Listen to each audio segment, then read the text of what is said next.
강단에서 하나님의 말씀이 그렇다고 그러면 그대로 아멘 해야지 자꾸 자기 생각을 가미시켜요. 자기 의지, 이런 것 때문에 역사가 안 일어나는 거예요.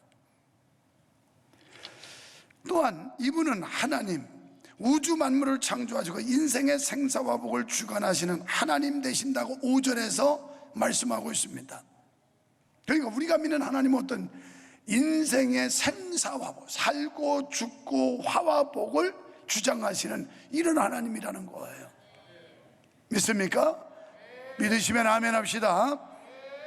그리고 8절에 보면 하나님께서 받으실 영광과 찬송의 옷을 입히신 분이라고 말씀해요.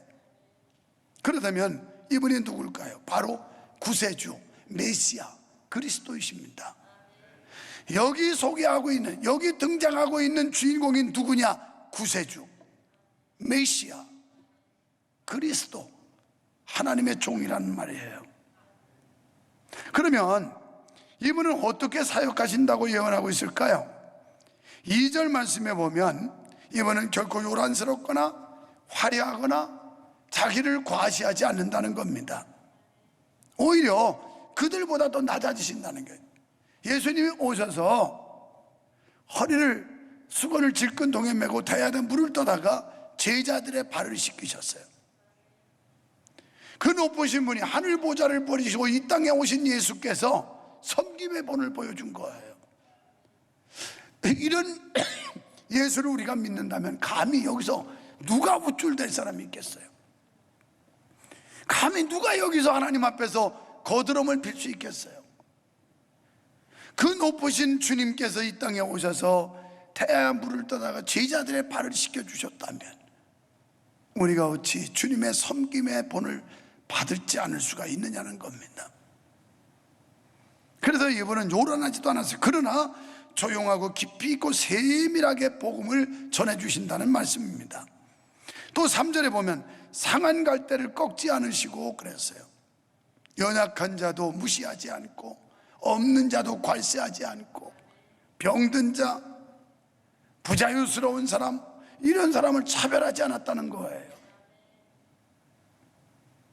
여러분 누가복음 15장 1절 이하에서 보면 예수님께서는 한 영혼을 얼마나 소중하게 여겼던지 우리에 있는 99마리의 양을 그냥 놔두고 길 잃어버린 한 마리를 찾아 나갑니다. 산을 넘고 물을 건너 그리고 가시온건길을 헤치면서 목자 잃은 양, 무리에서 이탈한 양, 이런 양을 찾아서 헤매는 목자의 심정, 이게 예수 그리스도의 심정이라는 거예요. 오늘 이 시대를 사는 우리들도 이런 마음을 가져야 될 줄로 믿습니다. 상한 갈대도 꺾지 않으신다. 상한 갈대 그거 둬봐야 뭐하겠어요. 그러나 그렇게 별 볼 일 없고 초라하고 인간적인 시각과 관점으로 볼 때 아무것도 아닌 것 같지만 그 한 영혼, 이것도 소중하게 여기시는 주님이라 하는 겁니다. 그 다음 4절의 내용은, 이 내용은 어떤 내용이냐면 여기는 메시아는 남에게 지극히 온유하고 겸손하시지만 그렇다고 스스로 나약하지도 연약하지도 않으시고 철저하고 담대하게 공의를 세워나가시는 분이다. 공의로운 분이에요. 그분이 뭐 상한 갈대 꺾지 않고 막 그런다고 죄도 용납하고 그냥 덮어놓고 죄도 다 그냥 덮어주고 이러는 게 아니에요. 공의를 집행하시는 분이라는 거예요. 죄는 응당한 책임을 묻는다는 거예요. 그래서 우리에게 회개가 필요한 겁니다. 이 시대를 살아가는 우리는 메시아 되시는 그리스도의 공생애를 통해서 이 예언이 성취되었다는 사실을 발견하게 돼요. 사랑하는 여러분, 우리는 구원을 초대해 주신 그리스도가 이런 분이실진데 복음 사역을 위해 부름받은 우리들의 삶의 모습이 어떠해야 되는지를 생각해 볼 여지가 있습니다. 성령에 의한 진리의 복음은 아름다운 인격과 함께 증거되어야 할 줄로 믿습니다. 인류를 구원하시려는 하나님은 그리스도를 이방의 빛으로 세우셨어요. 여러분이 교회 오는 시간대는 궤도에 햇빛이 나면서 우중충한 게 사라졌어요. 아까 2부 예배 때는 창문으로 내다보니까 날씨가 막 우중충한 거예요. 이런 날씨를 내 어릴 때 우리 부모님들은 뭐라 그러냐면 아침 못 얻어먹은 시어머니 얼굴 같다. 그러니까 이 며느리년이 시어머니한테 아침을 안 주는 거예요. 그러니까 얼마나 억울하고 속상하겠어요. 그러니까 막 우정충 지금 마스크들 써가지고 표정들이 밝은지 어두운지 잘 표시 안 나지만 다 알아요. 눈매 보면 알아. 눈매 보면 밝은 건지 어두운 건지. 그런데 이 날씨가 햇볕이 쫙 나니까 우중충하게 지금 사라졌어요. 오늘 여러분의 마음 속에, 여러분의 삶 속에, 여러분의 가정 속에 그리스도의 빛이 비춰지기를 주의 이름으로 축원합니다. 그러면 환하게 밝아지는 거예요. 두 번째, 초청에 응하는 자가 누릴 축복입니다. 놀랍게도 그리스도의 구원 언약은 불신 이방인들에게 먼저 주어졌다는 사실이에요. 이들은 여기 소개하는 대로 항해하는 자, 바닷 가운데 만물과 섬, 광야와 거기 있는 성읍들, 게달 사람들의 촌락들, 셀라의 거민들로 불리는데 여기에 해당하는 사람들은 모두가 다 이방인들이에요. 누가복음 14장 16절에서 보면 어떤 부자가 잔치를 배설해요. 잔치를 아주 융성하게 해놓습니다. 그리고 초청장을 보내요. 유관욱 집사도 와라, 최갑순 집사도 와라, 백옥선 권사도 와라, 이런 식으로 초청장을 보내요. 우리 초대장 받아보잖아요. 그런데 정식으로 초대를 받은, 초청받은 사람들이 다 핑계대고 안 와요. 그러면서 한 사람은 나는 밭을 샀기 때문에 거기 나가봐야 된다고, 나는 소를 샀기 때문에 소를 시험해봐야 된다고, 나는 장가왔기 때문에 집에 가야 된다고, 뭐 사업 때문에 핑계대고, 직장 때문에 핑계대고, 세상 또 쾌락 때문에 유혹받고, 다 이 핑계 저 핑계대고 안 와요. 안 와. 그래서 종들이 와서 보고합니다. 정식으로 초대장 준 사람들은 아무도 안 옵니다. 이런 이유 저런 이유 핑계댑니다. 그러니까 그러냐? 그러면 너희는 가서 초대받지 않은 사람들, 길과 산울가로 가서 사람들을 데려와라. 오늘 여기 보면 이스라엘은 선민이에요. 역사적으로 하나님께서 샘플 민족으로 선택했는데 이들이 자꾸 하나님의 은혜를 거부하고 하나님의 초청을 거부하는 거예요. 그러니까 여기에 소개하는 항해하는 자, 바닷 가운데 만물과 섬, 광야에 거기 있는 자들, 뭐 게달의 촌락들, 셀라의 거민, 이게 다 이방인들이에요. 도무지 이스라엘과 하나 될 수 없는 이방인들. 이스라엘들이 그렇게 경계하고 저건 이방인이다, 그러니까 우리들 선민하고는 하나 될 수 없다고 생각하는 그들을 불렀다는 거예요. 하나님이 초청하지만 초청에 응하지 않으면 하나님은 또 다른 사람을 부르신다는 건데, 이스라엘과 도저히 화해할 수 없는 자들, 이스라엘 하나님과는 전혀 상관이 없이 지내오던 자들을 불렀습니다. 우리도 마찬가지입니다. 우리는 역사적으로 선민이 아니에요. 우리는 이방인들이에요. 이스라엘 백성만 아브라함의 혈통을 받은 선민들이에요. 우리 이방인인데 그들이 지금 예수 그리스도를 십자가에 못 박고 예수님을 거부하고 이러는 바람에 이 복음이 이방인들에게 다 전파돼서 오늘날 이방인들이 우리가 구원받고 영적 이스라엘로서 하나님의 자녀가 된 줄로 믿습니다. 이게 보통 영광이 아니에요. 엄청난 축복이에요. 엄청난 축복. 자, 이런 은혜가 얼마나 놀랍고 큰지, 이런 하나님의 은혜를 깊이 깨닫고 느끼는 사람은, 이런 사람들은 어떤 결과가 오느냐, 심지어 옥중에서도 찬양이 나오고 환난과 핍박에서도 넘치는 기쁨을 주체하지 못합니다. 이게 바로 축복이에요. 주님이 초대에 응한 사람들. 그래서 대표적으로 구약의 다윗이라는 하는 인물은 아들놈한테 반역당했고, 또 자기 그 충신들이 막 반역도 하고, 그리고 나중에 그 장인 되는 사울이 하여튼 얼마나 집요하게 다윗을 해코지하고 죽이려고 쫓아다니고, 때로는 광야에, 때로는 동굴에, 뭐 얼마나 많은 서름과 억울함이 있었는지 몰라요. 잘못도 없이. 그래도 그가 지은 시편의 내용들을 보면 하나님을 찬양하고 하나님께 감사하고 하나님께 영광 돌리는 그런 시들로 꽉 차 있어요. 이게 바로 주의 초청을 받아 주님을 만난 자들의 축복된 삶이에요. 신약의 대표적인 인물은 사도행전 16장 가면 여러분, 바울과 실라가 복음 전하다가 모진매를 맞고 비투성이가 되고 만신창이가 돼서 감옥에 갇혀 억압당해요. 자유를 뺏겨요. 그런데 밤중쯤 됐을 때 하나님께 찬양하고 기도했더라. 이게 신앙의 위력인 거예요. 여러분, 환경에 따라 기뻐하고 감사하는 건 누구나 할 수 있어요. 그리고 환경 변하면 언제든지 떠날 수 있어요. 그런데 여러분, 예수의 생명으로 거듭난 사람, 그리스도의 영이 여러분 속에 있으면 그런 환경과 처지를 초월해서 어떤 상황도 뛰어넘어서 하나님께 감사하게 될 줄로 믿습니다. 여러분, 정녕 세상에도 누릴 수 없는 이러한 풍성한 기쁨과 즐거움과 찬양과 영광 돌리는 삶, 이런 삶이 우리에게 있다면 이보다 더 큰 축복이 어디 있을까요? 인류를 구원하시려는 하나님께서는 그리스도를 빛으로 보내셔서 소경의 눈을 밝혀주시고 갇힌 자를 옥에서 끌어내며 흑암에 처한 자를 거기서 나오게 한다고 그래서 간에서 나오게 한다. 오늘 여러분, 예수 그리스도의 생명을 받고 예수 그리스도를 만나기만 하면 여러분을 옥조이던 환경을 뛰어나올 수도 있고, 여러분을 압박하던 두려움에서 자유와 얻을 수도 있고, 불안과 조조와 염려와 번민 속에서 참된 평화를 얻게 될 줄로 믿습니다. 이게 그리스도의 생명의 역사예요. 예수께서 이 땅에 오신 것은 사탄의 일을 멸하여 우리를 죄와 사망의 법에서 해방시키려 하심이라고 말씀합니다. 그래서 요한일서 3장 8절에 보면 하나님의 아들이 나타난 것은 마귀의 일을 멸하려 하심이라.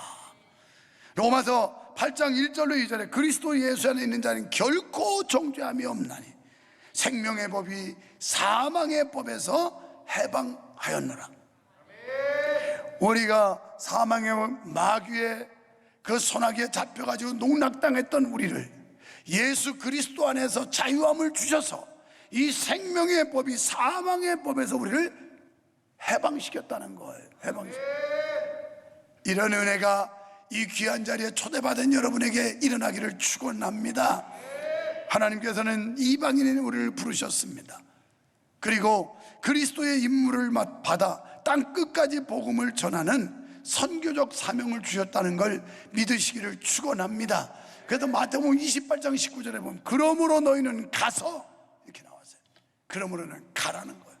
교회만 뭉쳐있는 게 아니라 여기만 모여있는 게 아니라 가라는 거예요. 가서 모든 족속으로 제자를 삼아 아버지와 아들과 성령의 이름으로 세례를 주고 내가 너희에게 분부한 사명을 위임하셨습니다. 분부한 모든 것을 가르쳐 지키도록 해줘라. 제자 삼으라는 거예요. 믿지 않는 사람들에게. 할렐루야. 이게 우리 속에 있어야 되는 거 아닙니까? 저는 기질상 에로 영화 같은 건 뭐 극장 가서 보지도 않고 그런 건 보러 가자고 우리 애들이 어쩌다 그러면 졸고 있어요. 재미없어서. 근데 액션 영화 같은 건 엄청 좋아합니다. 그래가지고 막 적진에 가가지고 헬기 타고 그리고 로프를 타고 쫙 창문 탁 팡팡팡 하는 거 막 이런 거. 그 다음에는 적진에 포로 돼가지고 아군이 잡혀 있어요. 그러면 밤중에 싹 침투해가지고 거기 가서 문을 부수고 그리고 포로를 딱 잡아가지고 그러면서 보트를 운전하면서 팡 바바바바바바바방. 이야, 스릴 만점이야. 난 이런 걸 좋아하는 사람이야. 여러분, 우리가 세상 한 주간 동안 살면서 사탄이 막 대적하고 환경이 옥조에 가는데 가가지고 탁 승리해서 승전가를 부르면서 팡 바바바바바방 하고 그러고 주님 앞에 와서 개선가를 불러야 되는 거 아니에요? 노상 가가지고 그냥 폐잔병이 돼가지고 주일날 올 때는 부들해가지고 이러지 마세요. 이거 얼마나 참 비참해요. 눈이 반짝반짝 해가지고 교회 올 때 패기 만만해가지고 사기 충천해가지고 그래, 하나님이 함께하지. 하나님이 도와줄 거야. 이 위경 가운데 하나님 건져줄 거야. 이러면서 이 당당하게 살아야 되는, 그렇게 살라는 거예요, 이 말씀이. 우리는 하나님의 구원의 섭리로 주님이 피로 값주고 사신 귀한 자예요. 얼마나 소중한 자인지 몰라요. 엄청난 대가를 지불하셨어요. 예수 그리스도가 핏값을 주고 우리를 산 사람들이에요. 이 은혜의 찬양과 기쁨으로 영광 돌려야 되지 않겠습니까? 내 영혼이 은총 입어 중한 죄짐 벗고 보니 슬픔 많은 이 세상도 천국으로 와도다. 할렐루야 찬양하세. 지난 죄는 사함받고 주 예수와 동행하니 그 어디나 하늘나라 주 예수와 동행하니. 70평 아파트나 30평 아파트나 15평 아파트나 반지하 단칸방이나 궁궐이나 초막이나 그 어디나 하늘나라. 이게 초월적인 믿음이에요. 그런 것 따위 가지고 기죽을 필요 없어요. 그런 것 때문에 주눅들 필요 없어요. 내 안에 계신 보배로운 예수 그리스도, 그분이 주시는 그 만족과 기쁨과 감사, 이걸 안고 돌아가시기를 축원합니다. 세 번째, 결론적으로 초청을 거절한 자는 어떻게 되는가? 지금 홀리워시면 미리 와야지. 내가 이거 다 카피해서 다 줬는데 이거 보고 있으면 지금 이제 세 번째 되지를 않은구나, 이쯤 올라가면 될 텐데 그냥 계속 있어요. 난 뭐 미리 정보 다 줬는데 이거 책임자가 안 전해줬으니까. 저분들은 지금 뒤에서, 무대 뒤에서 언제 끝나지? 아직 멀었거든요. 모든 사람이 세상에서 이렇게 찬양과 감사의 삶을 사는 건 아니에요. 교회 다녀도 진정으로 주님의 영이 없으면, 주님을 만나지 못한 사람은 매갈이 없이 살게 돼요. 감사도 감격도 없어요. 교회 오는데 발걸음이 무겁고 천근만근되고 이래요. 그런데 이 은혜를 경험한 사람들은 교회 오는 발걸음이 얼마나 신나는지 몰라요. 그냥 얼마나 가벼운지, 막 사뿐 이래와요. 교회로 오는 자동차 핸들이 얼마나 잘 돌아가는지, 너무 돌리지 마요, 사고 나니까. 얼마나 가벼운지 몰라요. 여러분은 그런 분들인 줄로 믿습니다. 우리 이런 은혜 속에 살자고요. 이런 은혜 속에. 본장의 후반부에서 이사야 선지자는 유다 백성을 향해서 회개를 촉구하며 진노와 심판을 경고해요. 이걸 잘 들어야 돼요. 이들은 하나님의 은혜로 주의 복음을 만방에 선포할 도구로 부름받은 여호와의 종이라고 19절에 말씀해요. 자, 이 말씀은 하나님이 우리를 선택하사 부르셔서 하나님 자녀 삼으신 건 목적이 있다는 거예요. 하나님의 뜻이 있다는 거예요. 하나님의 종으로 삼아서 만방에 이걸 선포하라고 우리를 불러주셨다는 겁니다. 그냥 일대의 관계에서 구원이라면 오늘날 천국 가버리면 돼요. 여기 더 이상 살아야 될 이유가 없어요. 그런데 지금 우리를 생존케 하시고 생명을 연장시키시는 건, 하나님은 우리를 통해 이루실 계획과 뜻이 있고 받으실 영광이 있다는 거예요. 이스라엘 백성을 선택한 건 그런 목적이 있었는데 목적에 빗나간 거예요. 이스라엘 백성들이. 그들의 생활은 앞에서 언급한 여호와의 종과 같지 않았다는 겁니다. 그래서 선지자들은 이들을 귀머거리 소경이라 이렇게 표현하고 있어요. 귀가 있어도 듣지를 못해요. 눈이 있어도 보지를 못해요. 귀머거리 소경이다. 어떻게 여호와의 종들이 이렇게 귀머거리 소경이 되었느냐? 조상 때부터 그렇게 많은 기사와 이적과 표적을 보여줬음에도 불구하고 어찌하여 너희가 하나님의 은혜를 깨닫지 못하냐, 이 뜻이에요. 20절에 그렇게 많은 일. 오늘 하나님께서 우리에게 엄청난 은혜와 하나님의 살아계신 역사를 보여줬음에도 불구하고 아직도 믿음이 없이 휘둘리고 있고 갈팡질팡하고 이러고 있지 않느냐는 거예요. 선지자는 장래 바벨론의 포로로 끌려가는 이유도 여기 있다고 말씀해요. 하나님께서 많은 표적과 은혜를 내려줬지만 깨닫지 못함으로, 배은망덕함으로 너희는 결국 바벨론의 포로로 잡혀간다. 지금 요 시기만 해도 아직 포로로 잡혀가기 전이에요. 전 단계에서 예언의 말씀을 주고 있는 겁니다. 얼마나 그 심령이 완악하고 강팍했던지 25절에 보니까 사방에서 하나님의 진노의 불이 밀어닥치고 그 몸에 불이 타도 개의치 않는다, 이렇게 지적하고 있어요. 도무지 깨닫지는 못하는 거예요.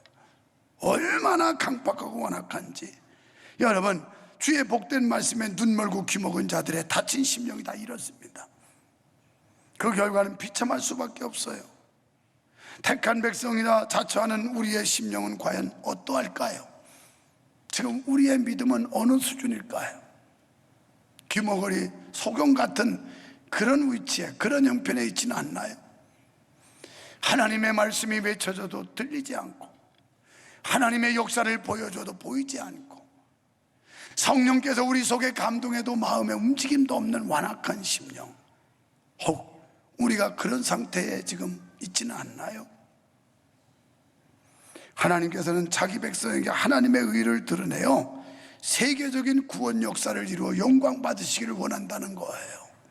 단순히 우리 한 사람 구원하는 거 끝나는 게 아니라 우리를 통해서 세계 모든 백성이 구원받고 하나님의 영광이 드러나기를 바라신다는 겁니다.